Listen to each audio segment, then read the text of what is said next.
I think Nu Nairobi just suffered what the general Kenyan music industry is suffering from. Is it's just kind of like a free for all, and there's not much of a backing in terms of the different places and ways that people could make money from their music or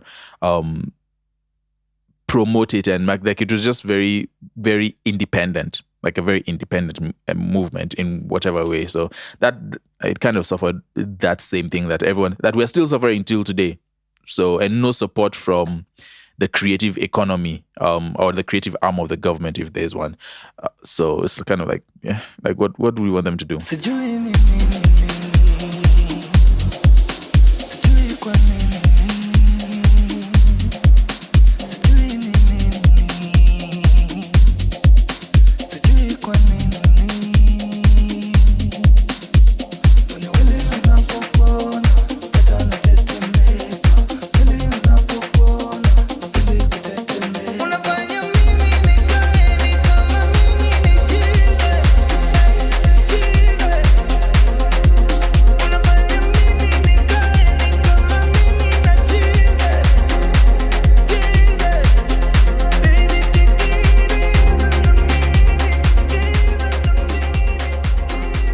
What's going on, everybody? Welcome to the 30% podcast, episode 153. My name is Sam Are. I am joined today, we're always joined by Afam. Afam Efuna Onyebadi, the greatest guy. Thank you. Thank you for that's a half-baked compliment. I should have thought about that one a little bit more. Thank you guys for joining us. It's 30% podcast. We talk about the music industry. We talk about things that people don't talk about sometimes and things that people talk about a lot. And it's from the perspective of just me and Afam. Producers. Introverts. Trying to figure it out. Afam. What's up? A fine African man is doing well. I'm doing good today. Can't complain. Every day. Listen, you know the people who said you need to just take things a day at a time. Those guys were so wise. Actually, so wise. Not really, because why? It's kind of stating the obvious. Like. No, it's not actually. It's definitely not stating the obvious. Some things seem obvious, but they're not. How else would you take it? Because some people perennially live either in the future or in the past.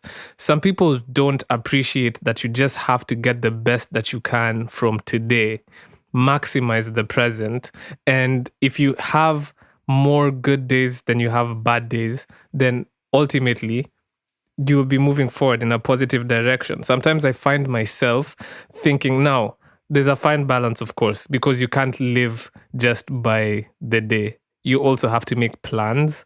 But sometimes if you're only ever thinking about the future, life gets very overwhelming and anxiety-inducing. So... You sound like Mahatma Gandhi. What? You sound. I'm sorry. I know you're being this serious. This is the problem. You're being for real. No, this is the problem with male friendships. This is the problem with male friendships. You can't be deep and you can't be open with people anymore. You can't. Oh, my bad. Sorry. I was just trying to express something, and all of a sudden I'm being like Sadhguru. Wow. Yeah. You sound like Sadhguru, honestly. And it's ironic that his name is Sadhguru and his anyway. I am Happy Guru. Happy Guru is terrible. That sounds like a nickname for. That sounds like a username for a Call of Duty player. How are you doing, bro? Sorry for cutting you off. I'm doing good, man. Just been working. Yeah, what I feel like interesting that's what part of your life could you share with the people? What cool things did you do during the week that they would use to? I don't know, man. Like what can you give us? Nothing. To be honest, I've just been reading. I've been reading a lot, so I'm into this book called Mistborn. Yeah, it's called Mistborn. I'm on the second book. It's called The Well of Ascension. Very, very interesting book. So it's really like a fantasy novel in the sense that like the people have powers. Like they're able to use metals to like I don't know how to explain it, but the thing about this book that's surprising me is that it's very political, and I didn't think I would enjoy a book that's political. It's like politics with a side of like fantasy. It's not really sci-fi, but like you know what I mean. And I'm just like, wow, this is so interesting. Like I'm enjoying the politics of the kingdom and all this. Like there's two armies that are sieging like the capital city, and there's a third army on the way, and they're currently doing Wait, I don't want to spoil the book in case anybody will read it, but that's been my fix. I've been just reading heavy. Like I've just been obsessed with that book. So I think for me that's the biggest thing I've been doing. Been trying to make music. The inspiration, it's an ebb and it's a flow of. Are you in the ebb part or the flow part stuff? I have had a bit of a setback in the sense that I was really, really inspired last week, but this week I stumbled a little bit because I was a bit unsure about whether the things I was making were particularly what I wanted. Sound wise, vibe wise, and yeah, man. I'm feeling that sophomore pressure. I do want to make the second project way better than the first one, which is very subjective. Yeah, I don't know why people actually say that. I don't think that's a real thing. I think that's just it's definitely a real thing. It's not a real. I think that's the internet being the internet. Yes, it is. No, it is a real thing. What are you talking about? Like the only reason the term even exists is because people noticed a pattern. No, but I'm even saying the origins of sophomore slump, I feel like is just one of those like legends. It's just something that came up that everyone just jumped on the wave. I don't think it's completely real. It's not. No, it's subjective. My God. What are it's you something that we've saying? told ourselves we need to believe, and then we've believed it. That's what I think. No. So it depends on how you're looking. It definitely works out for. It depends on how you're looking at it. So if you're looking at it from the point of you've never, like, let's say you've only released one project, right? And you're already thinking about the sophomore slump, i.e. me, then okay, yeah, that's problematic. But I think the reason why it's even a term is because it's just something that people have observed. Like all the time, an artist comes out of the gate super dope, super inspirational, like fresh. You love everything, like Roddy Ricch, for example. And then the next time they release, it's just mid. You know what I mean? That happens so many times to so many artists across so many different genres. Why do you think that is? What is it about this, like going about the second project that... Okay, because in the first project, here's my reasoning. The first project has no pressure because nobody knows what to expect from you, right? Secondly, you have your entire life to work on your first project, essentially. So you can put in a lot of like influences that nobody will really anticipate, and it'll come out like super fresh. You know what I mean? Like people have no expectations. And let me tell you, when it comes to art, I think expectations is what kills art completely. Because once people have expectations, you can never really live up to them. Expectations are like a life sentence. I mean, they're a sentence. They really are. Yeah, you have to serve. They really are. And that's why that sophomore slump happens to so many people, because the expectation for you to reach those same levels is sometimes it's too much. And I guess the bigger, like the bigger example of a sophomore slump would be like being a one-hit wonder. Like that's like now like to the extreme where it's like you have a song that does so well, can you replicate that? Yeah. And that's usually a huge problem for artists. No, makes sense. Makes sense. Expectation, it's really about expectations. Expectations just destroys artists. and limits art. But some artists don't feel that pressure. Like when Fetty Wap was releasing banger after Fetty banger Wap. after banger after Fetty banger. Wap. Bro, When was the it's last just time you like, heard of Fetty Wap's name? I know, man. It's crazy. But yeah, it's hard to consistently release good music. But yo, bro, how about you? How's your week been? Majority of it, I felt a little bit lazy. There was a couple of things I wanted to attend. I wanted to go to BND on Thursday that's last week Thursday. For Zaituni. I think Zaituni was part of them, but we and Nubia were performing. I really wanted so to go you to didn't want to go to BND to listen to DND? You like that kind of stuff, don't you? I do. I really do. You love those keeps little me puns. going.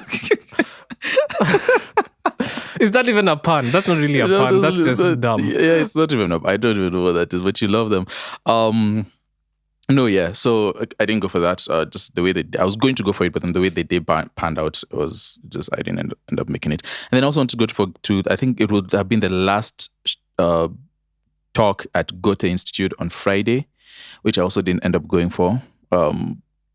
That I would have loved to go for, but anyway, I missed that. The one I did attend though, shout out to UMG, Universal Music Kenya, Alfayo and Njerae's team. We were invited out for her Deluxe listening party. The Deluxe is out now. It came out when was that? Wednesday? Tuesday, I think it was. Yeah. It came out on a Tuesday, and then I think the video for the single, not the single, one of the songs of the Deluxe, Colors with Bensoul, dropped on Friday. So anyway, they invited us out to the offices at UMG to listen to the Deluxe. So that was an interesting experience. I need to stop going for things early, man. Because what time was it starting? So here's the problem. The invitation said from 6 p.m. So I left the house like at 6 p.m., but I was already freaking out because I don't like going late for things. Especially because for lack of chairs. When you have social anxiety and then you have to look for chairs, that's like the worst thing. That's the worst thing in the world. So I thought that it was going to be like really packed full and everyone was going to be on time. Side note, I think that's the last time I would have that thought ever because I got there and I don't want to like put them on blast, but then they were still setting up. So I just chilled there for a while. Had some talks with some of the people there, some of the guys at UMG. I would say that the office is not what I was expecting. I think when we say UMG, like we're expecting, like I don't know. I need to think. Well, now that I've seen like kind of their situation and where they are now, I can properly like gauge them. But I thought that it would be like this really huge operation, and I just feel like very officey, very corporate, and it was like a very decent sized room, chill. There's a TV, meeting area. It was very relaxed, not as big as I thought it would be. Did you take a picture like beside everyone who goes takes a picture with the logo? No, I personally don't know. I didn't take. Oh, and when you see that logo, actually, like you'll be like, wait, how did you guys make it work? No, but it's. I mean, it does seem like a cool space. It seems appropriate though. It seems appropriate. Very cool, chill, cozy space, and yeah. So the whole place was decorated, man. It was very red and pink, balloons everywhere. And it was a standing listening party, so there were no chairs. But that was cool. I think it started around maybe 8:20 when Njerae showed up, if I'm not wrong. So from 6 p.m. to 8. Can you imagine? Never going early for anything.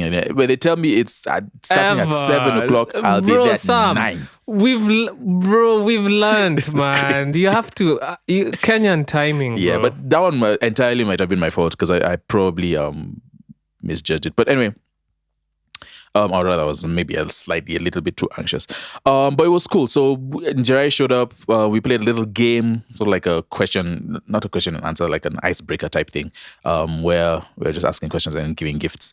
And yeah, so that was cool. That was engaging. And then she played the project. She played the project from, I think, from start to finish, if I'm not wrong. And then she played a couple of the deluxe, the additional songs in the deluxe. Additional songs. Yeah. Well, there was really just one song and two remixes. But okay. Yeah. So it was, Fight For You, the remix by Kobby, and then Decide, another remix by Hokima, which are both are Afro House Uns, we would say, remixes, which is interesting because that kind of shows maybe that they're slightly tapped into like, okay, what's kind of popping, because the Uns scene is really getting a lot of attention. So it's like, okay, let me hop on that wave. I think she said that this is like her introduction to that sort of scene. I think she can really do that well. Yeah. Like if she gets on something proper, like she would do that well. But they are both interesting remixes. Decide and Fight For You were the remixes. And then she played Colors by Bensoul and showed us the video, I think, which is interesting. Colors by her and Bensoul, produced by Kobby. Yeah, so that was cool. Guys really loved it. They love that little dance thing, the dance thing that they do. But so yeah, that was cool. That was cool. And then, before that, there was food. Ate a little bit, and then after that, just kicked it. There were interviews going on. The Pulse was there. A couple of other media people were there, and then did you talk to anybody interesting?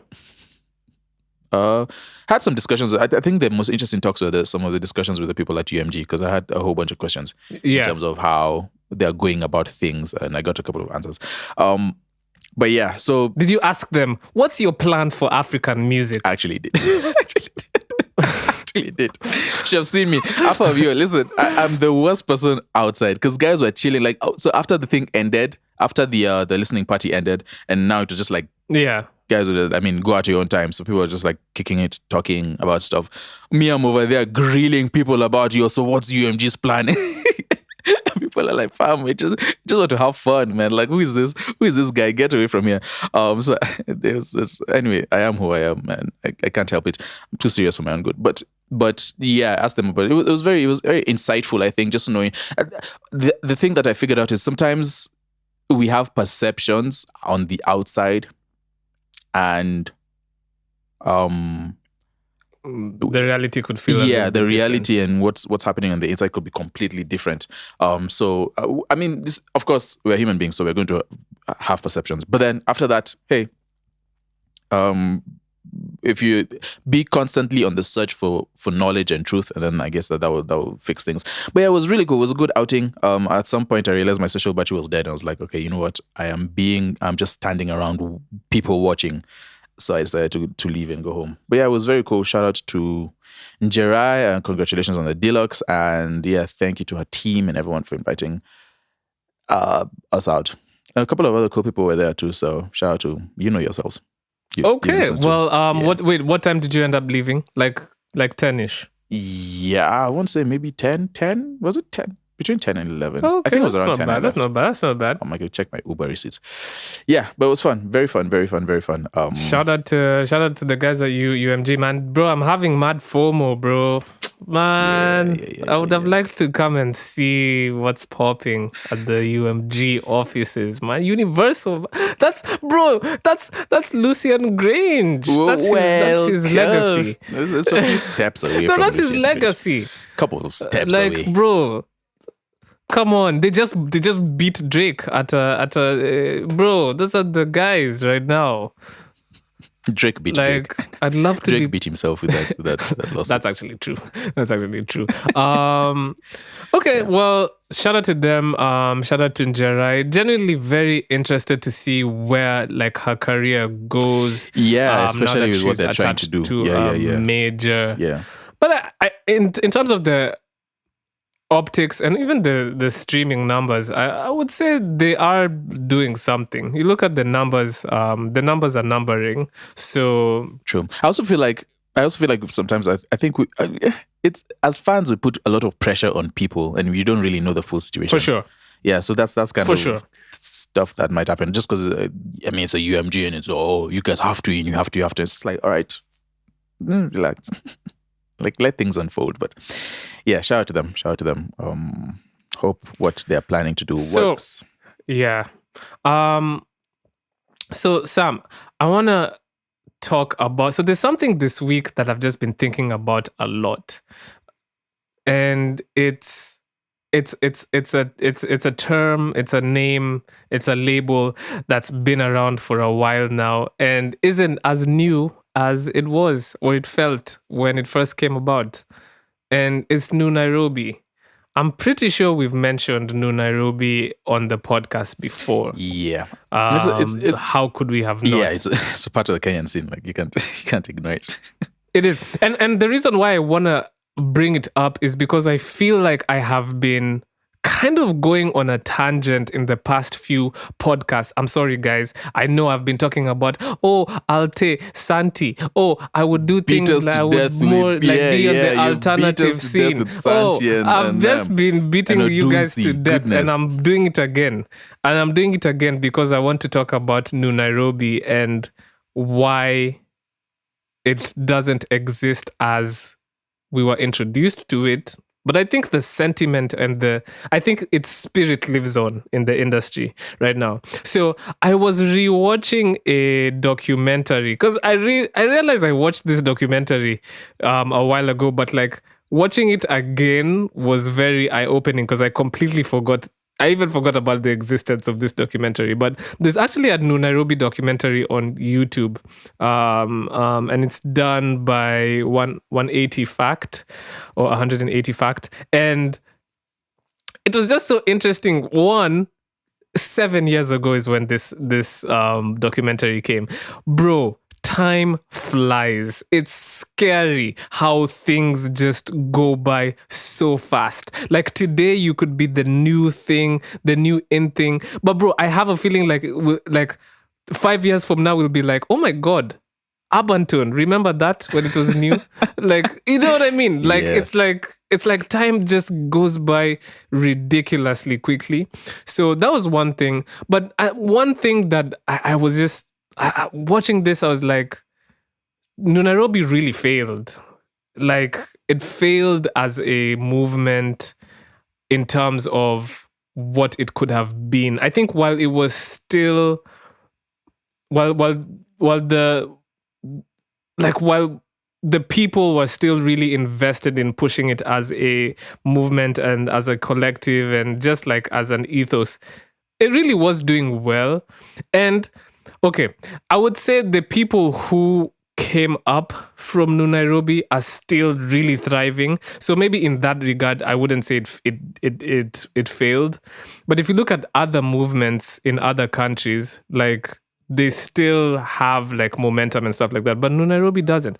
And the reason why I want to bring this up is because you see now, Sam, you literally just went to a major label's listening party, right? And and the questions you're asking would be questions that I would be asking in terms of what are your plans? Who are you guys going to invest in? Yep. What's the sound? What's the artist that you want to invest in? Now, me, you know me already. I would want to always go to the alternative. I always want to like tend to be championing the people who don't really have that mainstream sound. You know, for me, that's what I would put more like attention to, right? So I want to ask you, Sam, like, why do you think Nu Nairobi didn't really pick up, or not pick up, but like, why did it fizzle out essentially, like as a thing? Well, or did it fizzle out? Maybe in your opinion, it did. I mean, that's that's not debatable. I think that fizzled out. Even talking to some of the people who were involved in Nu Nairobi acknowledged that at some point, like it fizzled out. I think so. One, partly, I feel like Nu Nairobi, in terms of the movement, was very limited, and it's in the name Nu Nairobi. It feels very city. Very uptown, very city, like, and that's it's not a bad thing. That's a very good point. Yeah, it's not a bad thing, but then the problem with that is it completely alienates a majority of the Kenyan people. It just kind of focuses on Nairobi, which was cool because at that point things were happening. Everyone was everywhere. Kamula was buzzing. It was just fun. It was exciting. It was new, and it was almost like it was fresh from moving away from the old. Me, I keep it fresh all day. So cool. Yeah. Sorry. Moving away from. Thank you for that, by the way. We appreciate a random interruption for some lyrics. We appreciate that. It was moving from the old sort of, I won't say the old new school, if that makes sense, the Red Sun and all of them, like that whole era. Yeah. So now it was like something fresh, something new. But the problem was that I feel like it was very, very, and this will be the second thing. I think it wasn't as relatable as they thought. Now that documentary is really interesting. I honestly hadn't seen that documentary before, but it was very interesting because one of the things that was said in that documentary is, and it's something that we've talked about also, is very clear to see. Nairobi is a melting pot of cultures, and so everyone is sort of doing their own thing in their own style in how they see it fit, fashion wise, film, music, right? It was really interesting. Podcasting now. Podcasting I think is a new genre. And food. But then it was really interesting in that documentary. They said food and then they showed Njerae, which is not Nairobian food. Then they showed plantain. Oh yeah. Then they showed plantain, Njerae, which is also not Nairobian food. Bro, that also stuck out. Bro. That's so funny because I also had the exact same thought. I was like, all right, cool. But that was hilarious. It's a melting pot. And so there seems to be like there's a focus on a specific area. Wait, sorry to interrupt you. I said sorry to interrupt you, but like even in the way it was named, like you could already see like the energy was not necessarily where it needed to be. Because like if you compare it to like the Alte movement, it's so obscure and vague and doesn't necessarily pigeonhole the ethos to one specific place. Yeah. Sure, it might be the same in terms of like the cool kids from West Africa or whatever, but like anybody can feel Alte because it's Alte. If you're not in Nu Nairobi, if you're not in Nairobi and let's say you grew up in Coast, exactly, you wouldn't like feel there's a Nairobi. huge disconnect. Okay, I get your point. That's a really good point, actually. There's a huge disconnect, and that might, at this point maybe we should just agree.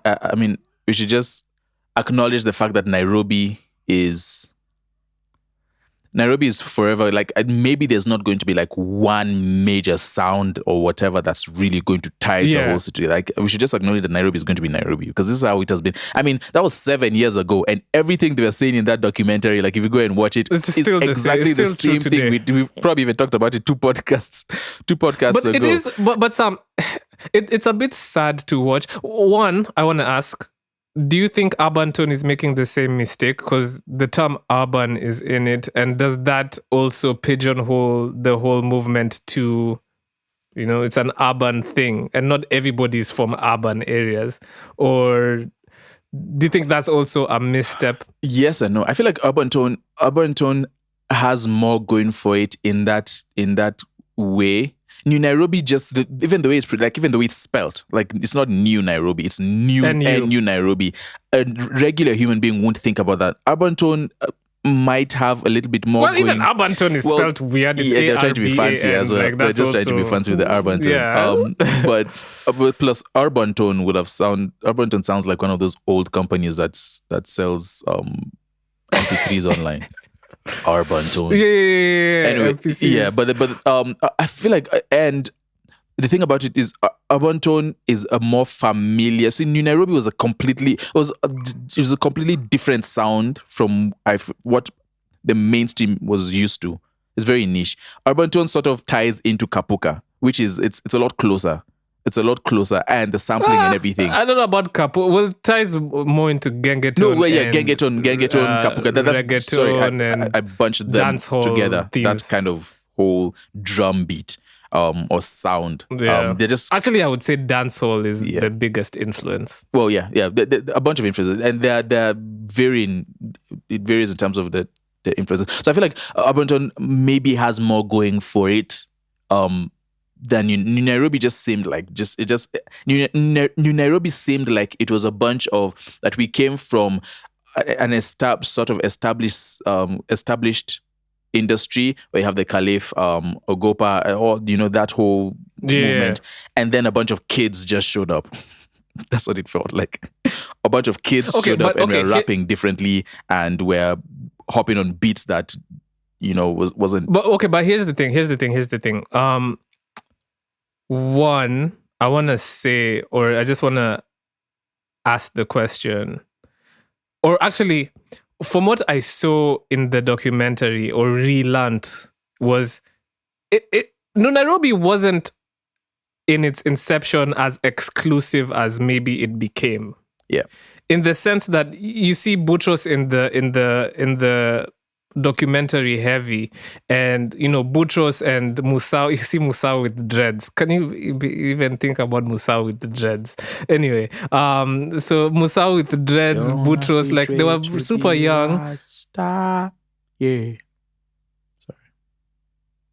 I don't know. I really just had to let that one out. I am sorry. That was bubbling in my spirit. I had to let that one out. That was phenomenal. Anyway, that's very rare because you never do that.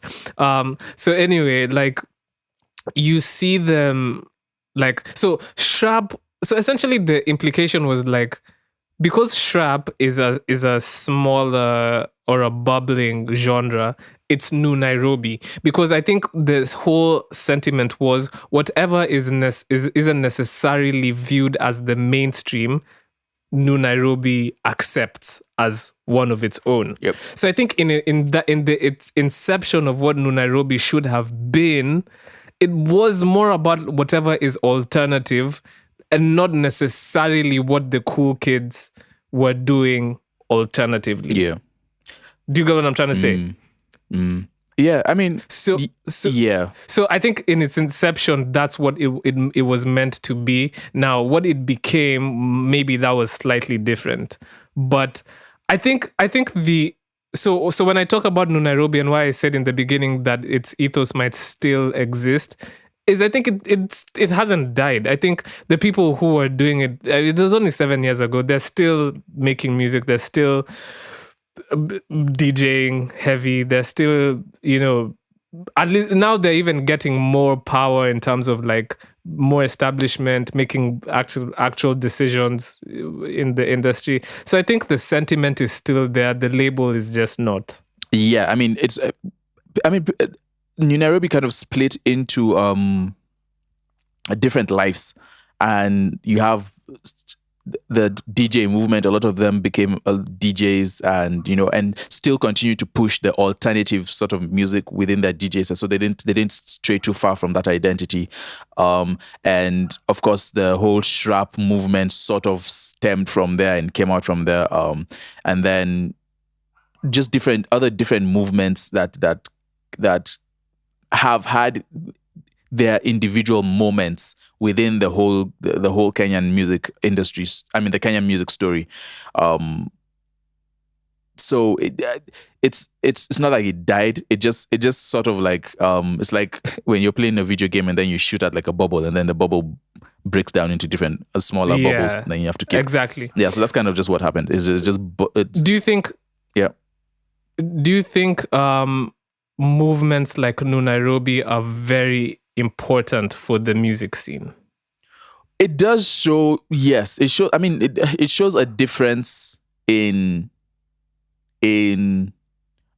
styles, because if all we had was the mainstream music the way we've known it for like a long time, if that's all we had, then it's like the question comes, is this like really all we have? But then once a Nu Nairobi shows up and you have Kamula, just completely different music and really exciting at the time, right? Yeah. Then it's like, oh snap, like we do have more. So it encourages artists to one, it encourages more artists to come forward and be like, all right, hey, there's something different here where there's something new, there's something exciting. But it also encourages like the regular status quo to try and, tap into that. Like we saw Kolo incorporate some themes exactly as well. We saw Kolo on Party Don't Stop, and that's like an interesting like collaboration. But that worked out really well. But it worked. That worked out really well. And it's similar. So yeah, it's really cool for introducing something new and something fresh. I don't know if that kind of thing would take over and become like a mainstream. It has its place, I would say. It has its place. I think these movements are very interesting in the sense that they spawn careers, man, and they can be so powerful. Like even if you look at somebody like Amare, who came up in the Alte scene, like she has a whole career off of that because they did it the right way. But then again, they also went through the same criticism. Yeah. There was the whole perception that all these rich kids are, flaunting their money, doing a bunch of drugs. And it's just but I think maybe the main difference with us and them is they actually capitalized off of it. I think if you look at somebody like Hiribai, he capitalized off of all that energy really well. Yeah. Right? Yeah. But I think maybe where we are lacking is people didn't capitalize off of it, or individuals didn't. But then again, maybe that's not the point of movements. You don't really want one or a few individuals to capitalize off of it. I don't know. I think it's just very... Do you think there's going to be something that replaces that? And if so, I think we've actually kind of dissected what the mistakes could be. One, if there's ever going to be a movement, even in the naming, it has to be something that's inclusive. It has to be something that everybody in the country can feel like they could resonate to, even if the movement is basically for the alternative. Yep. It still needs to be inclusive. You know what I mean? Yeah. So that's one thing. And two, the clicks thing, like, you know what I mean? But that's the frustration about Kenya. And the argument is way more nuanced than face value. Because, bro, we're a country whose history has been erased through colonialism. And so there's just so many different influences and ways we consume media, and everyone is just so eclectic. It's just so hard to have one cohesive sound in our country. And so now it's just like, how do we, even with the Alte sound, at least the drum patterns are always going to be familiar for the most part. Like even if they'll start doing R&B chords, it's still going to be over Afrobeat drums. But for us, is like if we're going alternative, we're going alternative. Like even the drums will be different. Like everything will just be different. Yeah. And so like the drillers will be doing their thing, and the R&B girlies will be doing their thing, and so inevitably people are going to congregate around their communities, and it might feel sort of segregated. So the frustration is like, how do we like bring it all together? How do the alternative people like come together and be homogeneous? But still diverse. Part of that, I guess, is also, which is I feel like is another thing that Nu Nairobi, as fun and as interesting and as cool as it was, I don't know if there was much of a structure to it. Right? It just seemed like a bunch of it's just people making music and enjoying it. If a movement is to stay, there has to be some structure, some sort of structure to it, to be able to guide it forward. Not to make it all super serious, but then it has to be serious. Because again, as much as as much as it's an new independent thing, it is automatically in contest with the status quo music, with mainstream music already, because people are automatically going to be like, oh, what's this new thing? What's this compared to what I'm already listening to? And so there has to be some sort of structure, which I don't think there was. I think it's just a bunch of guys who are just a bunch of guys and girls who are just enjoying themselves, man. Producers, DJs, they're just having a whole blast. But that's how things start, though. That's how they start, but that's not how they stay. To start like that. That's not how they stay. Like, fine, it could start that way. It could start fun, but then there has to be some sort of movement to it. People wouldn't like that, obviously, but then, I mean, that's the nature of movements. Like, for a movement to be a movement, for a movement to have life, it needs to have structure.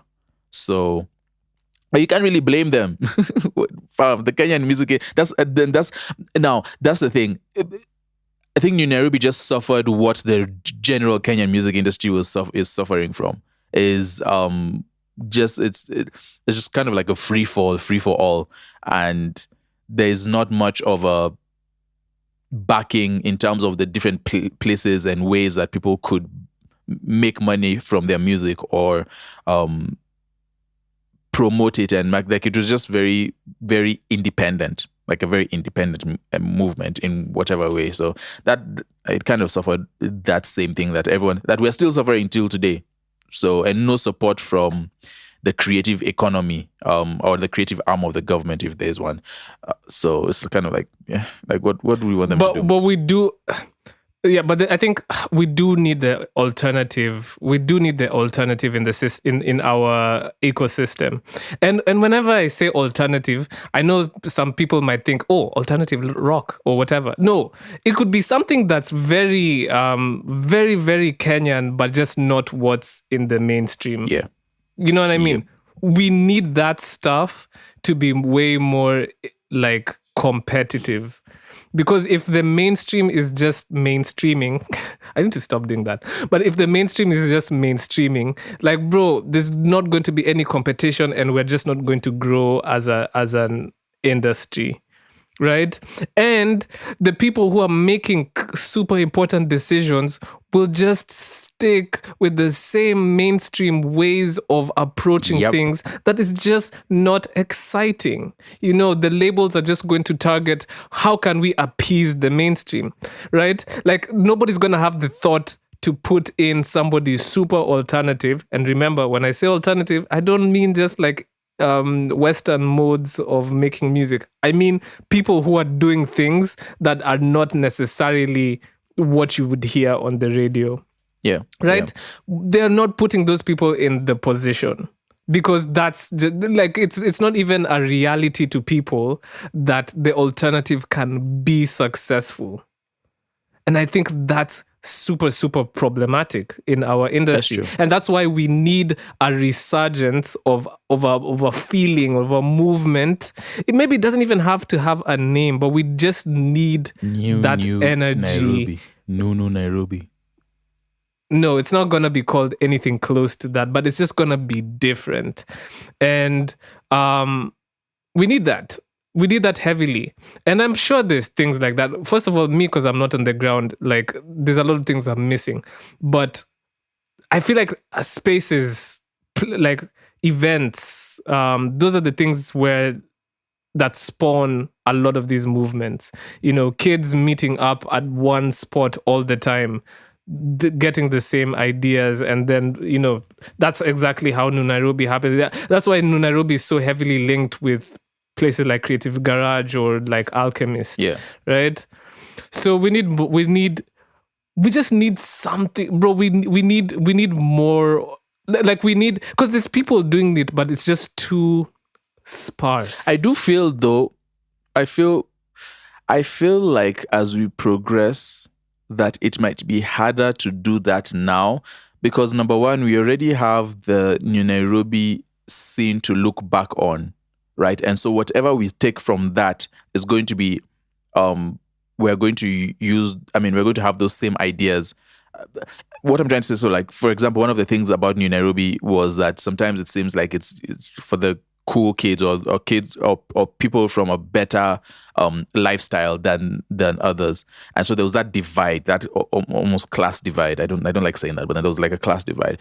I feel like no, there was 100%. Yeah, I feel like now, especially like with the internet out and everything, I feel like it will be harder to, because once someone spots that, it becomes a big thing. It might be harder to reconcile than back then, because back then, I mean, it was just, hey, we're just having a blast. But then now everyone has thoughts and there's a platform to speak about it. So it might be hard. I could be wrong, and I hope I'm wrong, but then I feel like it might be harder to go about just starting something fresh and clean and clean, not clean in that way, but then just fresh and something new that way, because there's just so much now that we have to analyze and put together, and everyone is a media person these days, so that might be difficult, but I don't know. To be honest, I like I said, I agree with you. And even then, because now people have more voice, they have more avenues to kind of voice their opinions. And I remember back in the day, I did feel very, you know what, Sam, if I'm being honest, I did feel very outside of it all. I didn't feel at all connected to the whole Nu Nairobi movement. And that bothered me a little bit. And I think I didn't really voice myself. I didn't articulate myself at all. Yep. I feel like people have way more like platforms to do so. And I think it would be a little bit of... there'd be too many opinions flying around, and there were, and I think that's ultimately why Nu Nairobi died, because people were like, y'all are clicking up, and the people in the cliques were like, nah, we're not actually, like, we're actually very open, but then they were like, okay, you say that, but then you're actually not open. And then people were like, you know what, fuck this, we're just going to like do our own things, because we're all arguing and it's tiring. And I think there'll be a lot of that now. I mean, I remember talking to Hiribai about it, and I was asking him a couple of weeks back, like, what happened to the whole Nu Nairobi movement? And he's just so frustrated. He was just like, listen, man, we're just a bunch of people. We just wanted to chill and make some really dope music and stuff. But then it started getting like almost political, like in a sense where everyone has you guys are, there's a class divide, there's a this and there's a that and there's a this and there's that. So he just said that, listen, everyone just decided, you know what, fine, I just want to make music. So now it just split into... But it was though. But Sam, it was. I mean, that's the nature of it. It was actually that deep. It was that deep for... Some people really wanted to be a part of it, but just felt like they weren't. Yeah. And that's why I'm saying, if we do it the second time around, or if something... Okay, because I think these things are better off if they're not planned. If something pops up... No, you can't plan that. And we see it bubbling... You can't plan that. You can't plan magic. Yeah, you can't plan... Exactly, you can't plan it. That's what I'm saying. If something happens and like there's a movement that we can observe happening, like how we even observed like the whole UNS thing bubbling up. And then, bro, even the UNS thing, like it felt like it was organic, but then the problem started because DJs started like, or movement started like monopolizing venues and all this stuff started happening, and people were like, nah, you know, there was gatekeeping and all that stuff. Like it always happens where people feel like they're the sole people who can benefit from a thing. And then everyone else is like, no, we're also here and we also matter, right? And that's just how everything always devolves into politics, and it just ends. That happens all the time with these movements. It's human beings. And that's what I'm saying. Human beings. If we see something bubbling up and we see the opportunity, I think we know what not to do now. Do we? And hopefully... Nah, human beings always repeat their mistakes. Yeah, we do. We always repeat their mistakes. Always repeat our mistakes. Have more optimism within human beings. Optimism doesn't solve much. Oh my God. Optimism is great. Optimism is great for when you want to feel good. Until it isn't. Not when you want to be real with yourself. So, yeah, be optimistic, but human beings always repeat their mistakes. We do have now. If people are thinking about it seriously, then there's definitely examples to follow that will not only apply to like a niche movement, but then to the entire industry as a whole. So Yeah, man, we need a new. I mean, so the whole discussion with Nu Nairobi could devolve into like, I think the whole class aspect of it is like a whole separate, full conversation in itself, that could be had. But that's what, and you see, but that's something that we've already like, we've acknowledged, and we know what not to do. Yeah. Even in the naming of whatever movement this new movement will be. Like it needs to not have those demarcations that make people feel super. Or what if we just start saying, "Yo, we're also Alte"? I mean, what if we also that's just a way take to the go. Alte thing? That's a way to go. But because Alte is not just limited to West Africa. True. Yeah. That's a way to go. But the context I was speaking about it is like there's so many sub conversations to be had within the whole Nu Nairobi story. Okay, yeah. There's one that's really interesting, which I'm really hoping that we can figure out how to have this conversation. But then matatu culture and how that has really how it has contributed to the Kenyan music scene. Like I think that would just be really fascinating. So that was another thing in the documentary that I was like, oh yeah, definitely, like this definitely had some sort of an That's impact. Interesting. So yeah, man, Nu Nairobi, at least it wasn't all for nothing. Rest in peace. It wasn't all for nothing, but rest in peace. All right. Rest in peace to Nu Nairobi. I know. Its kids are running around, so we still talk about you and look at you fondly with some nostalgia. We look at those old photographs, those old Fujifilm photographs. With tears in our eyes. Man. Ridiculous. Oh, a tear rolled down my cheek just now. Anyway, is there anything else that was? Can you imagine a tear rolling down your cheek from a conversation? That happens all the time. Do you wanna? Is there anything else you wanna talk about this week? Yeah, Nu Nairobi. I was going to do a segue that you would have loved. That's horrible. That's no, you can't say that was horrible. You can't say that was horrible because that's the kind of, if you were doing it, you would have loved it and just be there cackling to yourself, laughing and having a blast. Yeah, because I'd add some sauce to it. Because I'd do it in a saucy way, bro. Sauce. Come on, let's talk about new music, man. I wouldn't even try new. Did I ever music? tell you my first ever tag was Afam? That's saucy. Did you ever know I think you did, and back then we weren't as cool as we are now, so I wasn't going to tell you the truth. It was kind of. But okay, now I feel like we've built a little bit more rapport, and that was it. You can be more honest with me. A girl saying it. Yeah, I remember the day I was like, I wrote a bunch of things, like, I want you to say Afam, that's hot. You did write things for her to say on Afam. For your tag. I swear, I did. That's so cheesy. You're not supposed to do that. It's supposed to be something that just come out organically. I lost the session where I had that recorded. Good Lord. Because then I'd be able to show you guys. But hey, anyway. It happened. I'm not shy about my past, Sam. Shy. That's good. I'm glad. Embrace it. Yeah, no shame at all in that. What was saucy? Where did you find saucy? Oh, okay. That was a transition. Wow. I was like, what? Okay. So what did I listen to this week? I really do. I was really switched off there. Okay. So obviously I listened to Njerae, or watched the video. So shout out to them. Hilda Watiri also dropped the song Woman. I went and watched the video to that as well. Oh, that was a video. I didn't see the video. Shout out to her. I always be watching the videos, man. Steph Capella and Fena, they dropped Say Less.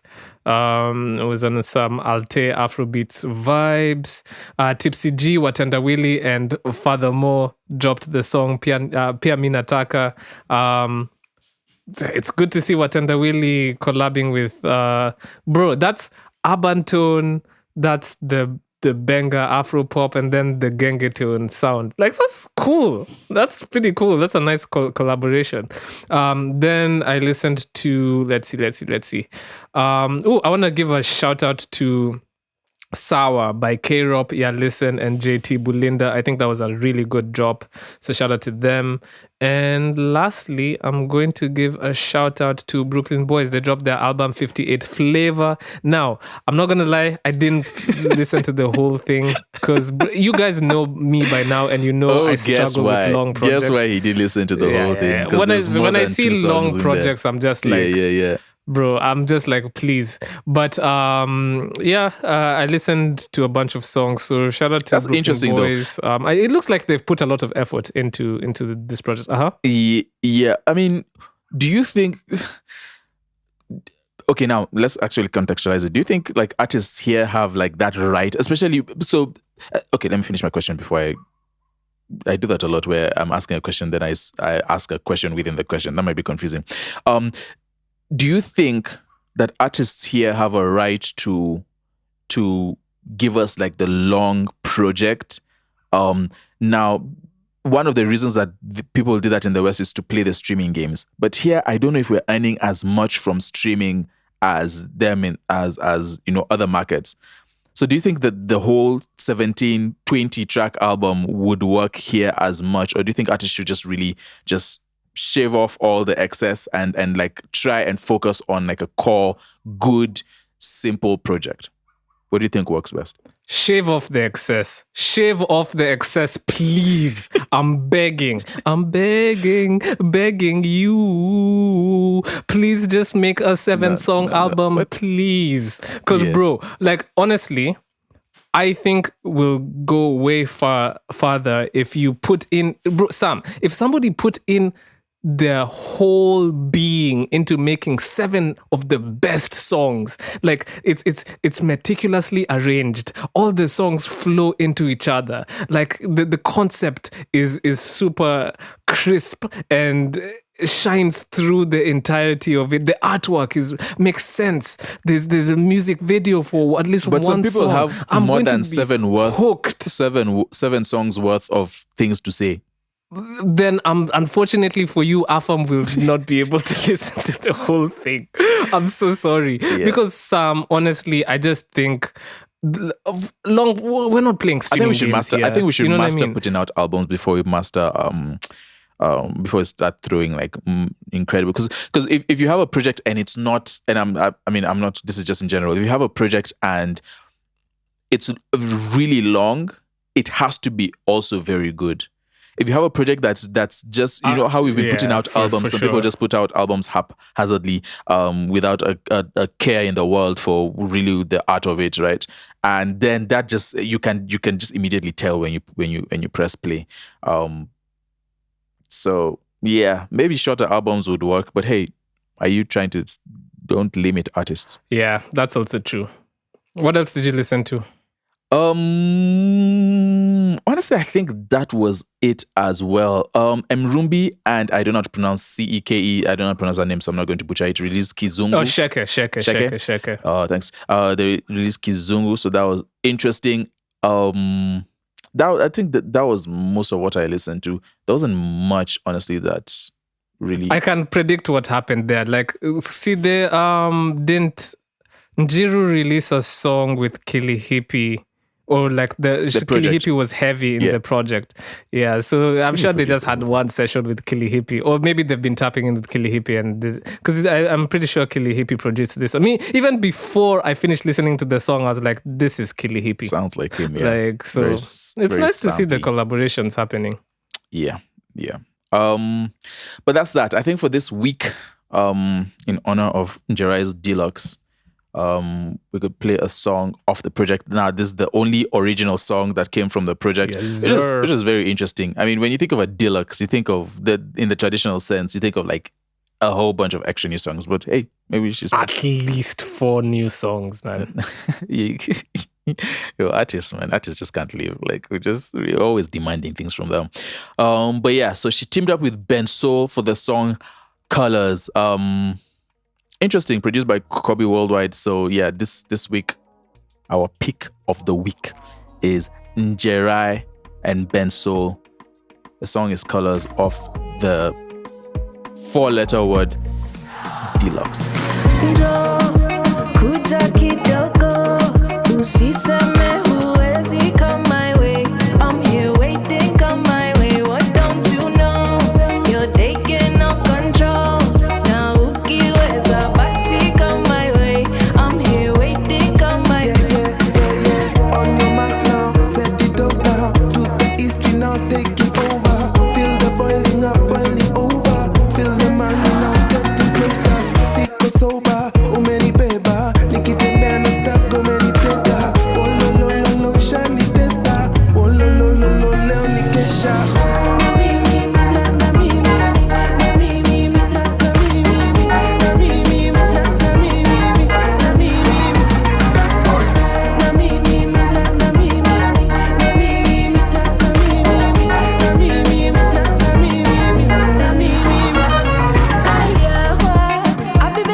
That was Colors, Njerae, and Bensoul. Interesting. Go check out the video as well. Go support KE. Support KE. What are we doing here? Support Kenyan music. Shout out to everyone who's doing that as well. Shout out to all the artists who are releasing music, making our Fridays better.